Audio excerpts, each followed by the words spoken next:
थेट संभाजीनगरमध्ये जाऊयात। राज ठाकरे बोलतायत, माध्यमांशी ते संवाद साधतायत, आपण पाहूयात।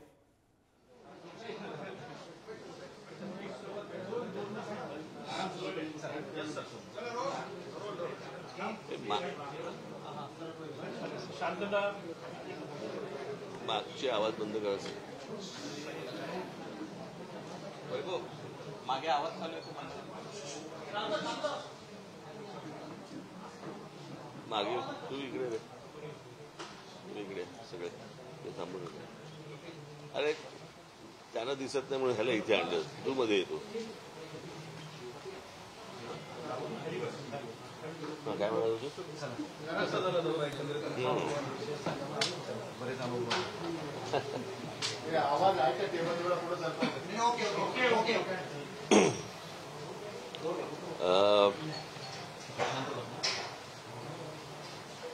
तुमच्यापैकी कोणीतरी एक मध्ये खुर्ची घेऊन बसेल?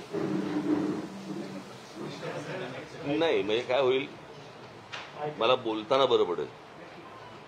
नाही तर काय होतं, माझं कोण प्रश्न विचारतो ना तिकडे माझं लक्ष जातं।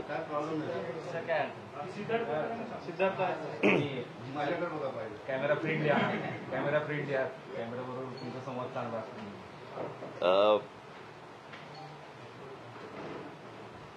सोलापूरपासून मी या दौऱ्याला सुरुवात केली।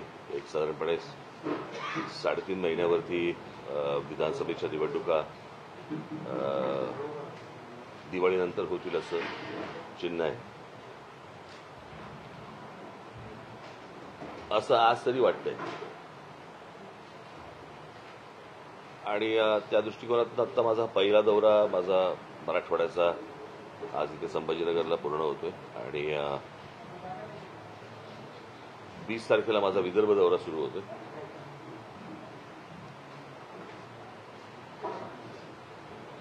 तुमच्याकडे काही बातम्या आल्या की मी दौरा आवरता घेतला वगैरे, कुठला आवरता घेतला मला कळलेलं नाही अजूनपर्यंत, कारण माझा दौरा पूर्ण झाला। मध्ये ज्या काही गॅप्स होत्या त्या मी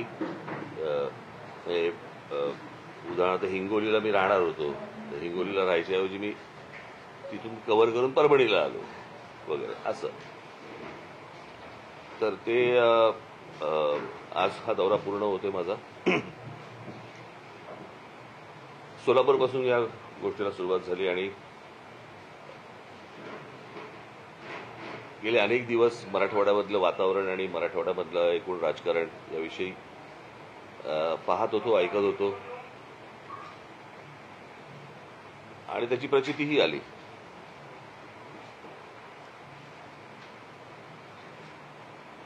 सोलापूरच्या पत्रकार परिषदेमध्ये मी जे बोललो ते मला असं वाटतं सगळ्यांनी पाहिलं, ऐकलं, पण त्याच्यानंतर ज्या जाणीवपूर्वक बातम्या केल्या गेल्या त्या मला असं वाटतं थोड्याशा धक्कादायक होत्या। म्हणजे राज ठाकरेंचा आरक्षणाला विरोध, राज ठाकरे विरुद्ध मराठा समाज, काय वाटेल त्या हेडलाईन्स काही लागल्या। तुम्हाला कदाचित आठवत असेल तर 2006 साली मी पक्षाची स्थापना केली आणि 2006 सालापासून आजपर्यंत आमची भूमिका सुरुवातीपासून एकच राहिलेली आहे की आरक्षण द्यायचंच असेल तर ते आर्थिक निकषावरती द्यावं, ही आमची भूमिका पहिल्यापासून राहिलेली आहे। आणि त्याच्या उपर माझं असं म्हणणं आहे की महाराष्ट्राला खरं तर आरक्षणाची गरजच नाहीये। महाराष्ट्र राज्यासारखं राज्य मला असं वाटतं हिंदुस्थानात दुसरं कुठचं राज्य नाहीये की या राज्यामध्ये शिक्षणापासून ते नोकऱ्यांपर्यंत, उद्योगधंद्यापर्यंत इतक्या गोष्टी इथे उपलब्ध असताना बाहेरच्या राज्यांमधल्या लोकांना इथे सगळ्या गोष्टी मिळतात, पण आमच्या मुलांना मुलींना इथे त्या गोष्टी मिळत नाहीत। त्या जर समजा महाराष्ट्रामधला जो कोटा आहे, महाराष्ट्रामध्ये ज्या काही उपलब्ध गोष्टी आहेत ह्या जर समजा आपण नीट वापरल्या महाराष्ट्रातल्या मुला मुलींसाठी, मराठी मुला मुलींसाठी, तर आपल्याला खरं तर आरक्षणाची गरजच नाहीये। इतकं पुरून उरेल इतकं सगळ्या गोष्टी आपल्याकडे महाराष्ट्रामध्ये असताना आपल्याकडे ह्या सगळ्या गोष्टी उभ्या राहतात। आणि मला असं वाटतं ज्यावेळेला बाबासाहेब आंबेडकर, त्यांच्याही अगोदर मला असं वाटतं ज्योतिराव फुले, त्याच्या अगोदर शाहू महाराज, खरं तर आरक्षण ही गोष्ट किंवा अशा प्रकारे दुर्बल घटकांना अशा प्रकारे काही गोष्टी द्याव्यात, हे खरं तर शाहू महाराजांनी तेव्हाच सांगितलं आणि त्याच्यानंतर हे सगळं पुढे सुरू झालं. परंतु आर्थिक दृष्ट्या जो मागासलेला आहे अशांना आरक्षण द्यावं, कळलं का? याच्याऐवजी फक्त आपल्याकडे जातीचं राजकारण केलं जातं आणि त्या जातीच्या राजकारणामधनं माती भडकवली जातात. म्हणजे आत्ताची साधी गोष्ट सांगतो, हा माझा संपूर्ण दौरा, या संपूर्ण दौऱ्यामध्ये जरांगे पाटलांचा काही संबंध नव्हता, म्हणजे त्यांचा विषय पण नव्हता. पण त्यांच्या आंदोलनाच्या मागून शरद पवार आणि उद्धव ठाकरेंसारखी मंडळी ज्या प्रकारचं राजकारण करतायत, जे मला मराठवाड्यामध्ये दिसतंय, आणि यातला अजूनही दुर्दैवाचा भाग की या मराठवाड्यामधले काही पत्रकार या सगळ्या गोष्टींसाठी म्हणून इन्व्हॉल्व्ह झालेले आहेत. म्हणजे मला त्यांची नावंही माहिती आहेत, मला कळलं का? ती योग्य ठिकाणी जातीलही, त्याच्या इन्क्वायऱ्या सुरू पण होतील. म्हणजे कोणाला पेवर ब्लॉकचे कॉन्ट्रॅक्ट्स मिळाले आहेत, कोणाला MIDC मध्ये जागा मिळाल्या आहेत, कोणाला किती पैसे मिळाले आणि त्याच्यातनं कशा गाड्या घेतल्या गेल्या आहेत, कळलं का?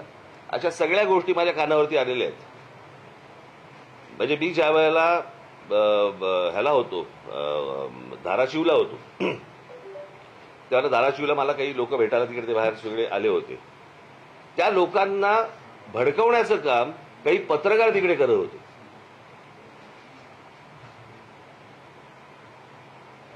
मी ज्यावेळेला त्याला सांगितलं की तुम्ही वरती या, त्यावेळेला नाही चला खालती चला खालती चला हे सांगणारे पत्रकार होते. आणि मग त्याच्यातले कोण जण माझ्याबरोबर येणार आणि माझ्याबरोबर बोलणार, आणि मग नाही मग तिकडे मग पत्रकार आमच्या चॅनलचे तिथे माईक पाहिजेत वगैरे, हे इथपर्यंत सगळं प्रकरण झालं. त्यातले जे 2 जण होते ते पूर्वीचे असं म्हणतात, ते म्हणत होते की पूर्वीचे आम्ही शरद पवारांच्या जवळचे, त्याचे फोटोही आहेत. आता पूर्वीचे तुतारी बरोबर पूर्वीचे फोटो कसे असतात हे मला कळलेलं नाही.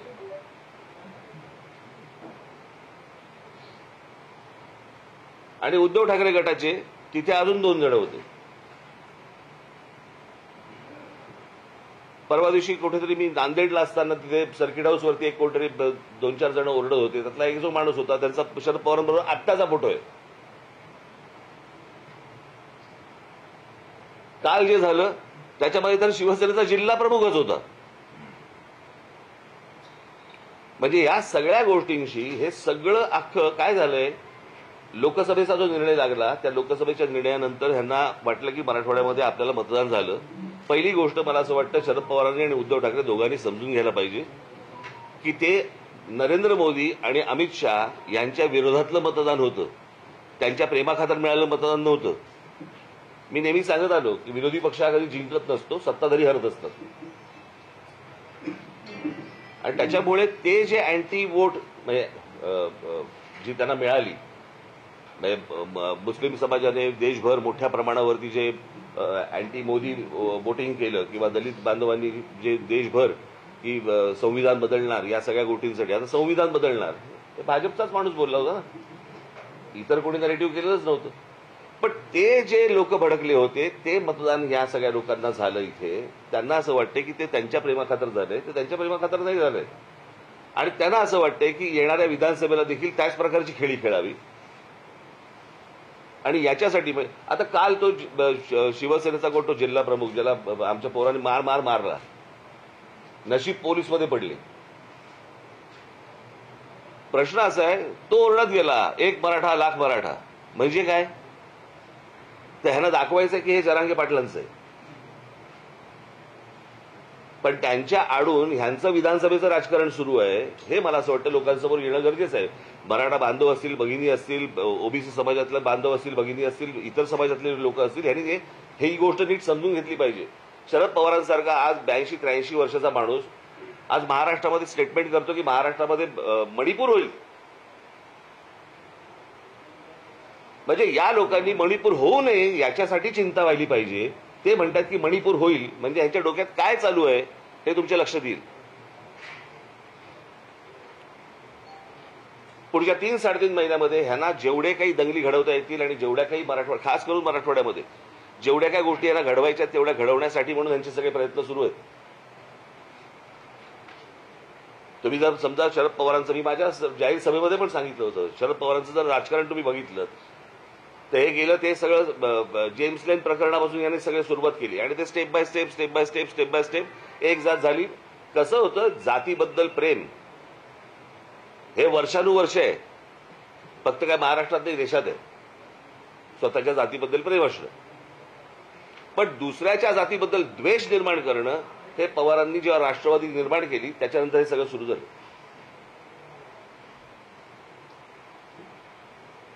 आज माझ्या दौऱ्यामध्ये या लोकांनी अडथळे आणण्याचे प्रयत्न केले.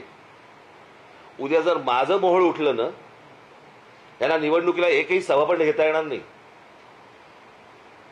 त्यांनी माझ्या वाट्याला जाऊ नये या लोकांनी, कळलं का? मी एकदा मागे म्हटलं होतं की यांच्याकडे प्रस्थापित आहेत, माझ्याकडे विस्थापित आहेत.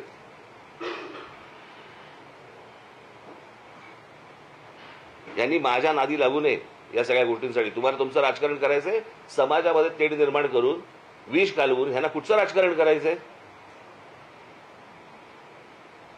आणि ह्यांच्या राजकारणाचा बेसच हा आहे. त्याच्यामुळे त्यांना असं वाटत असतं की आमचे एवढे खासदार निवडून आलेत, त्या खासदारकीवरती जाऊ नये या लोकांनी, कळलं का? यांचा जर राग त्या देवेंद्र फडणवीसांवरती असेल ना, तुम्ही राजकारण करताय ना, मग राजकारणामध्ये त्या पद्धतीने तुम्ही बोला. समाजामध्ये कशाला भांडणं लावताय?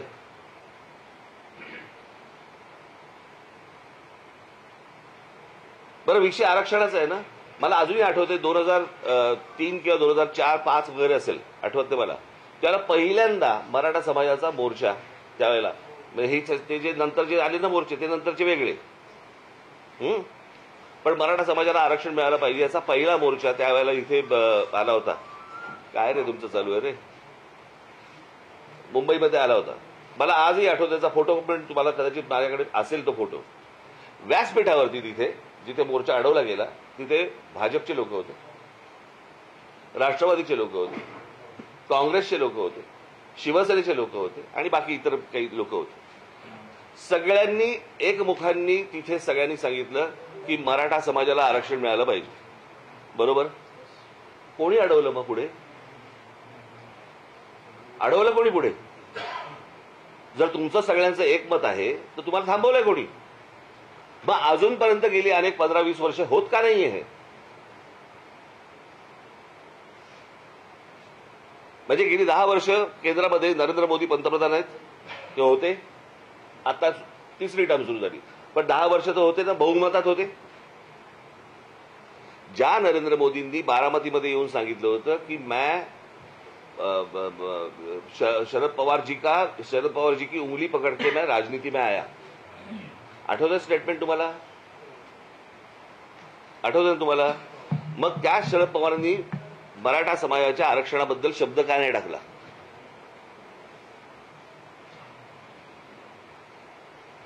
हेच उद्धव ठाकरे पहिली 5 वर्ष भाजप बरोबर तिकडे केंद्रामध्ये नांदत होते, राज्यामध्ये नांदत होते ना.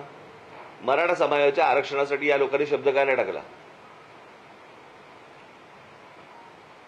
आत्ता जरांगे पाटलांच्या पाठीमागून ह्यांचं हे जे राजकारण सुरू आहे हे फक्त मतं मिळवण्यासाठीच आहे, याच्या पलीकडे काही नाहीये. तुमचं राजकारण तुम्हाला लख लाभो, माझ्या नादी लागू नका, एवढंच फक्त मला त्यांना सांगायचंय. माझी पोरं काय करतील ना ह्यांना कळणार पण नाही. नंतर घरी येऊन आरशापुढे पाठ बघावी लागेल आणि पोट बघावे लागेल आणि गाल पण बघावे लागतील.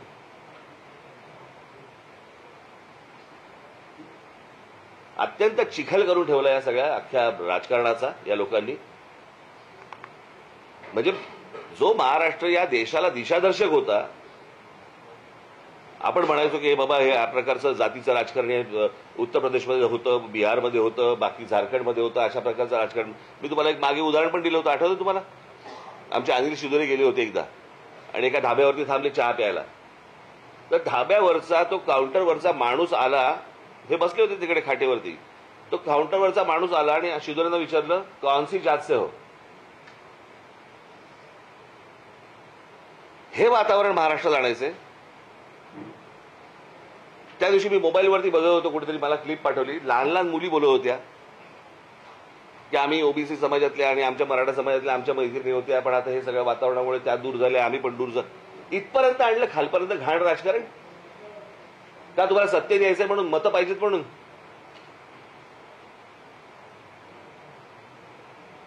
शरद पवारांकडे आज त्या वयाचा बुजुर्ग माणूस सत्ता नेता महाराष्ट्रात आता तरी नाहीये.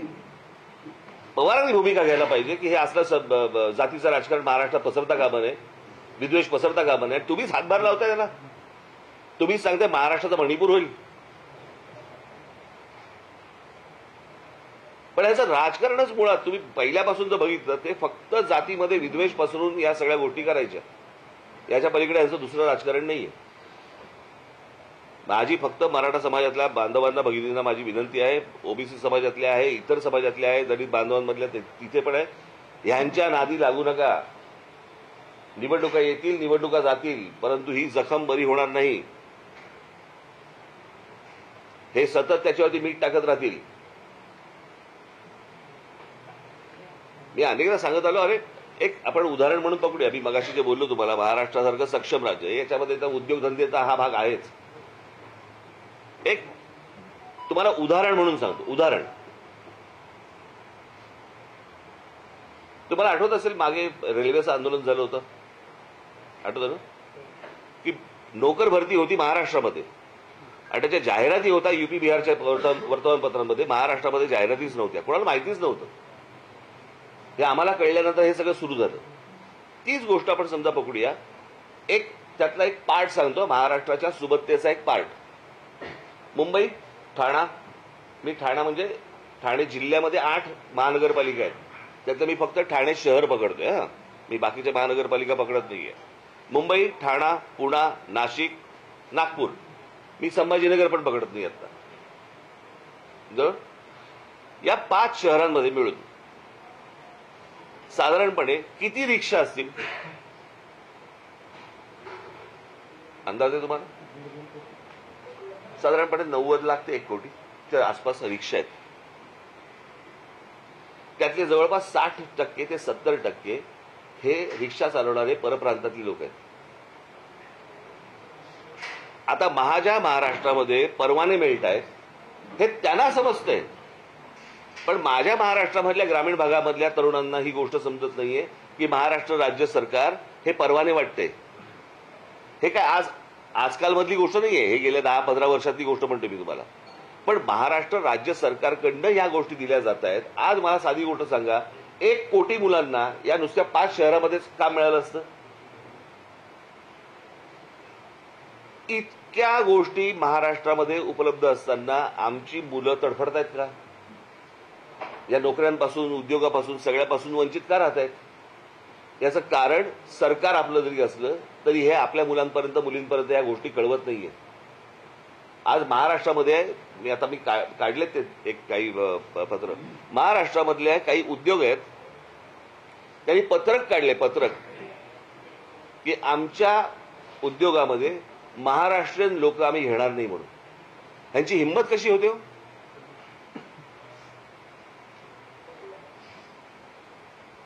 म्हणजे एवढ्या सगळ्या गोष्टी उपलब्ध असताना आम्ही आज फक्त भांडतो आहोत का? आज शैक्षणिक संस्था, इंजिनिअरिंग कॉलेजपासून सगळ्या शैक्षणिक संस्था सर्वात जास्ती कुठे आहेत भारतात? महाराष्ट्रात आहेत, बरोबर? त्या शैक्षणिक संस्थांचे मालक कोण आहेत? बहुतांशी मराठा समाजातले, बरोबर ना? आहेत ना? तरी मराठा समाजातली अनेक मुलं, लाखो मुलं ही शिक्षणापासून वंचित काय? ह्यांना कोण विचारणार प्रश्न? हे यांनी या सगळ्या गोष्टी सत्तेतनं उभ्या केल्या, यांना कोणी विचारणार? म्हणजे ह्यांना कोणी विचारायचं नाही. सरकारच्या बाजूने हे यांच्या राजकीय पोळ्या भाजत बसणार, कोणाच्याही खांद्यावरनं बंदुका चालवणार आणि इथे आम्ही डोकी फोडत राहणार समाजामध्ये. मला असं वाटतं महाराष्ट्रातल्या समाज हा सुज्ञ आहे, त्याला या सगळ्या गोष्टी समजतील. आणि मला, तुम्ही सगळे पत्रकार बांधव आहात, मला तुम्हाला फक्त एवढंच सांगायचंय, तुमच्यातले जे काही अशा प्रकारचे विष काढवणारे किडे असतील मला असं वाटतं त्यांना तुम्हीच वेळीच बाजूला सारणं गरजेचं आहे किंवा त्यांना एक्सपोज तरी करणं गरजेचं आहे. हे एकदा हाताबाहेर प्रकरण गेलं ना नंतर आवरता येणार नाही.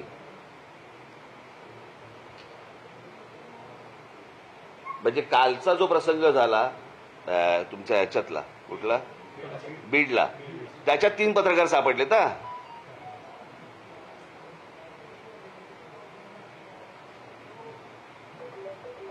ही कोणती पत्रकारिता आहे?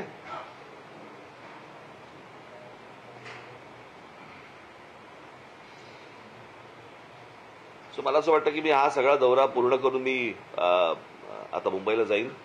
20 तारखेला माझा विदर्भाचा दौरा सुरू होईल. बघू काय विघ्न आणतात ते, आणि ते विघ्न त्यांच्या गळ्यात कशी घालता येतील ते आम्ही पाहू. संविधान बदलण्याचा जे मुद्दा तुम्ही मांडता ते भाजपच्या खासदारांनी सुरुवातीला बोललं होतं. भाजपवाले तर म्हणतात ही फेक नॅरेटिव्ह विरोधकांनी सेट केली. नाही, मी तशी बोललो ना. सोलापूरला पण हेच सांगितलं की भारतीय जनता पक्षाच्या एका माणसाने नाही सांगितलं, 4-5 लोकांनी सांगितलं. तेव्हा बोलून झालं. ते काही असतात मूर्ख, त्याला काय करणार तुम्ही. पण ती गोष्ट त्यांना शेवटपर्यंत खोडता नाही आली. तुम्हाला आठवत असेल शिवतीर्थावरचं, शिवाजी पार्कवरचं माझं भाषणामध्ये मी तेव्हा पण हे बोललो होतो की संविधान बदलणार नाही, हे तुम्ही स्पष्ट करा. आठवतं ना तुम्हाला? मी त्या भाषणामध्ये सांगितलं होतं मी. पण ते शक्य नाही झालं त्यांना. मराठा आरक्षणाबाबत आता सध्या असं झालं आहे की तुम्ही जे वक्तव्य केलंय ते महाराष्ट्राला समजलं नाही बहुतेक, आणि सर्व राजकारण्यांना सुद्धा बहुतेक ते कळलं नाही. जे काही संधी आहेत त्या पोरांना दिल्या गेल्या नाही म्हणून हे पोरं आपले रोजगारासाठी तळपडतात. हे विरोधकांनी समजून सुद्धा न समजण्याची फक्त भूमिका घेतली. मला असं वाटतंय विरोधकांच्या आधी पत्रकार. मराठा समाजाला आरक्षणाला राज ठाकरेंचा विरोध ही पहिली बातमी कोणी लावली ना, तिथून पुढे गेलं ना सगळं प्रकरण. राज ठाकरे विरुद्ध मराठा समाज ह्या बातम्या कोणी लावल्या? म्हणजे पहिल्या बातम्या इथून आल्या, बरोबर आहे. आणि मग बातम्या आल्यावरती ज्यांना जे हवं होतं किंवा ज्यांनी जे सांगितलं होतं त्याप्रमाणे त्यांनी बातम्या लावल्या. ते समोर आलं, उघड झालं. म्हणजे मला एका गोष्टीचं समाधान आहे या अख्ख्या दौऱ्यामध्ये की ह्यांचं नेमकं काय चाललंय हे किमान उघड झालं. आणि ह्याच्या पुढे ते काय करणार आहेत ना हे आता लोकांना कळेल. विरोध करणारे लोक मोर्चामध्ये आले. तुम्ही म्हणता की ते राजकीय पक्षांचे पदाधिकारी होते. माझ्याकडे फोटो आहेत. असं असताना सुद्धा तुम्ही त्यांच्यासोबत चर्चेत तयारी दाखवली, त्यांच्याशी बोलला. तो पण मला माहित नव्हतं. हे पहिल्यांदा जेव्हा झालं ना त्या धाराशिवला, तोपर्यंत मला काहीच माहित नव्हतं. मला वाटलं मी तर खाली ते काही घोषणा देत होते म्हणून मी खाली आलो. म्हटलं या वरती बोलायचं ना माझ्याशी, वरती या. ते वरती यायच्याऐवजी खालतीच गेले.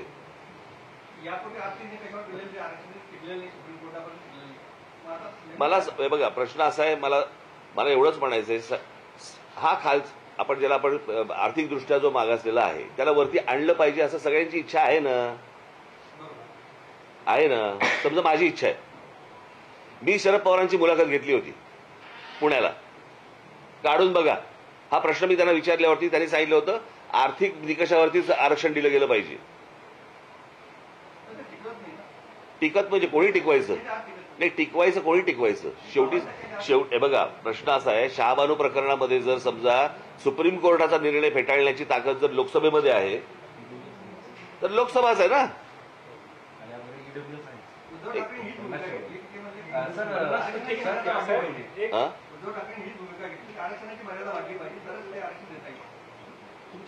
काय भूमिका 50% कॅप उठवणं जी आहे, मर्यादा 50% वाढवणं, केंद्राच्या हातामधला हा निर्णय आहे. मला असं वाटतं की खरी गरज कोणाला आहे ना ते पहिलं तपासणं गरजेचं आहे. कळलं का? हे तुम्ही टक्क्यात जाऊच नका. या टक्क्याला काय अर्थ आहे? निवडणुका आल्या की भाजपकडनं सातत्यानं आरक्षणाचे वादे केले जातात. इतर आरक्षणाच्या बाबतीत सुद्धा त्यांनी असाच पद्धतीचा मागच्या निवडणुकीच्या आधी त्यांनी वादा दिला आणि त्यानंतर 5 वर्ष तसाच राहिला. भाजप सुद्धा या जातीय राजकारणाचा वापर करते असं वाटतं तुम्हाला? केलाच ना, त्यांनी पण केलंच की. माझं तेच तर म्हणणं आहे ना की हे सगळे मिळून, परंतु या सगळ्या ह्याच्यामध्ये आता गेल्या लोकसभेनंतर जे सुरू झालंय त्याच्यानंतर काय शरद पवारांची राष्ट्रवादी आणि उद्धव ठाकरेचा काय जो गट जो असेल तो, हे ज्या हिरिरीने पुढे आलेत विष पसरवायला ते जरा जास्तीच आहे. बरं साहेब, लोकसभा निवडणुकीच्या वेळेस एक मिनिट सुधारणा चालू आहे. साहेब, लोकसभा निवडणुकीच्या वेळेस मनसे नरेंद्र मोदी दिल्लीत पाहिजे म्हणून त्यांच्या सोबत होतं. आता विधानसभेला तुम्ही महाराष्ट्रभर दौरा करताय, विधानसभेच्या काही उमेदवारी सुद्धा तुम्ही जाहीर केल्यात मनसेच्या. मग महाराष्ट्रात आपल्याला एकनाथ शिंदे, फडणवीस, अजित पवार नकोत का? प्रश्न असा आहे ना, काय आहे, 3 लोकांची एक कंपनी आहे, त्यांचे स्टेक ठरलेले नाही आहेत. कुठून चौथा पार्टनर घेणार? महाराष्ट्रात खरी गरज ज्यांना आरक्षणाची खरी गरज ज्यांना आहे त्यांना दिलं पाहिजे. पण मराठा समाज जी आरक्षणाची मागणी करते तर त्यांना आरक्षणाची गरज आहे असं तुम्हाला वाटतं का? जो गरीब आहे त्याला असणारच ना, कळलं का? मराठा मराठा काय आणि कोणी काय, तुम्ही कशाला त्याच्यात फोड करताय? मी आता हे जे पत्रकार आहेत ना, इथे समोर उभे आहेत, बरोबर आहे, इथे उभे राहा आणि सांगा यांची जात कुठची. सांगता येईल का यांची जात कुठची? सांगता येईल का? नाही ना. आपण कशाला फोड करतोय? त्या जातीचं आंदोलन सुरू आहे म्हणून. हो, पण म्हणूनच माझं तेच म्हणणं होतं. आता मागच्या वेळेला पण मी आठवत असेल तर तुम्हाला, जरांगे पाटलांचं आंदोलन चालू असताना तिथे बोललो होतो ना मी. होतात ना तुमच्यापैकी कोणी तिकडे? की तो टेक्निकल प्रॉब्लेम आहे. आणि कसं आहे, हा फक्त महाराष्ट्रातल्या मराठा समाजाचा विषय येत नाही. एक जर विषय आला तर बाकीच्या राज्यांमधल्या जे इतर जाती आहेत त्यांचाही विषय येतो भर. आणि त्या बाकीच्या राज्यांमध्ये कोणी काढायला तयार होत नाहीयेत. जाती मतांचं राजकारणच सगळे पक्ष डोळ्यासमोर ठेवतात. सगळ्या पक्षांचा एकच अजेंडा असतो, जातीय. बघा, माझं असं म्हणणं आहे, माझं सांगणं कोणाला आहे? राजकीय पक्षांना नाही आहे, माझं सांगणं समाजाला आहे की हे जे विष कालवत आहेत, ह्या विष कालवण्याला तुम्ही थारा देऊ नका. एवढंच फक्त माझं म्हणणं आहे. कारण ह्याच्यामधले काही जे मुठभर आहेत हे फक्त हे तुम्हाला सांगतो 3.5 महिन्यानंतर ना हे कोणी दशणार, यांचं काम आटपलेलं असेल. विषय नीट समजून घ्या. आणि बघा, तुम्ही माझ्याकडनं काही वधून घ्यायचा प्रयत्न करत असाल, मी बोलीन, पण इतके अज्ञानी पण दाखवू नका.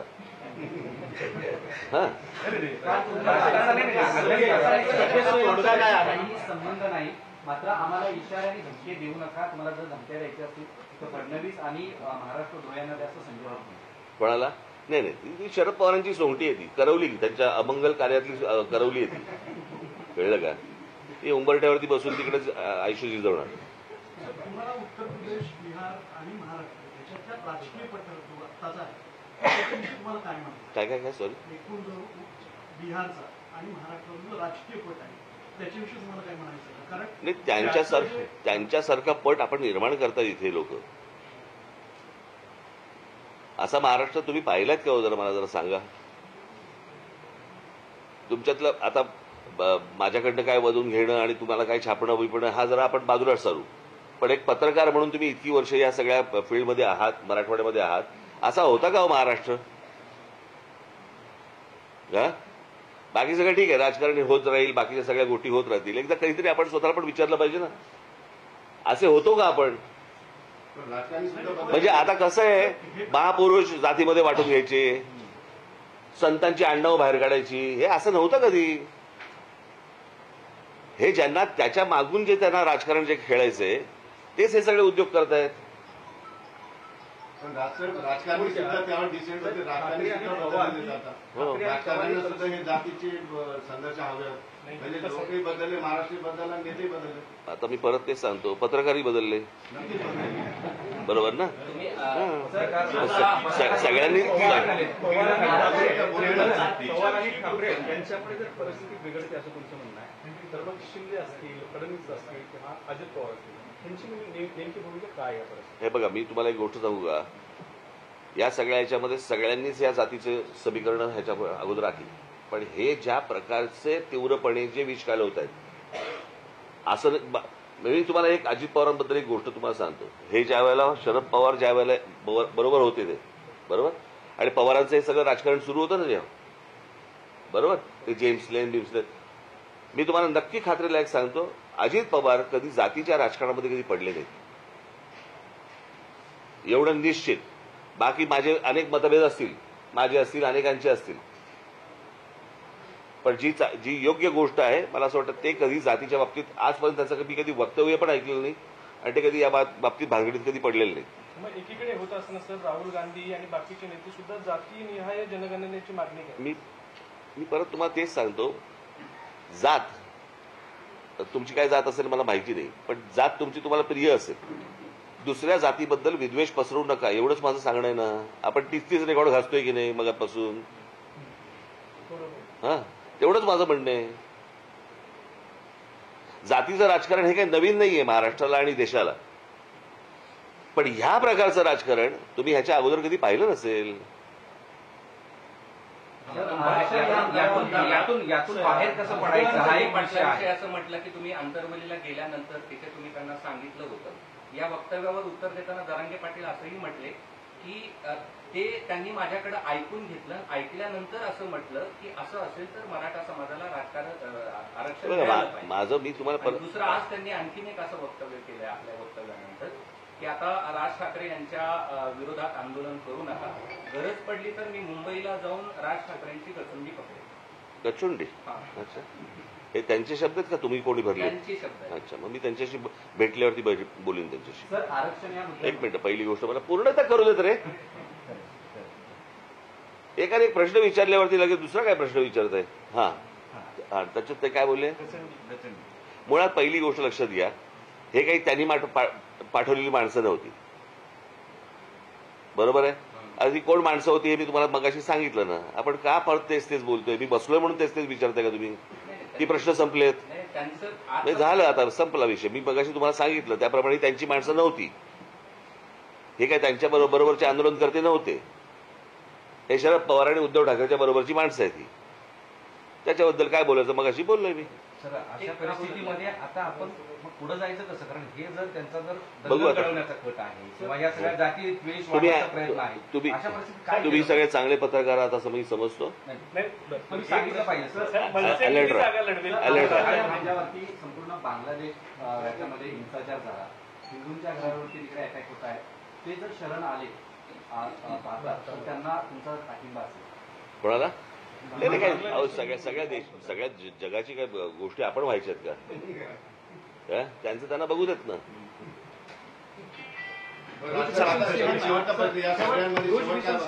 तर संभाजीनगरमध्ये मनसे अध्यक्ष राज ठाकरे पत्रकार परिषद घेत होते आणि माझ्यासोबत आंदोलन करणारे ठाकरे आणि पवारांचे कार्यकर्ते आहेत असं वक्तव्य मनसे अध्यक्ष राज ठाकरे यांनी केलंय. तर जरांगेंच्या आडून विरोधी पक्षांचं काम सुरू आहे असा आरोप सुद्धा त्यांनी केलेला आहे. संजय राऊत शरद पवारांची करवली आहे असंही वक्तव्य राज ठाकरे यांनी केलंय.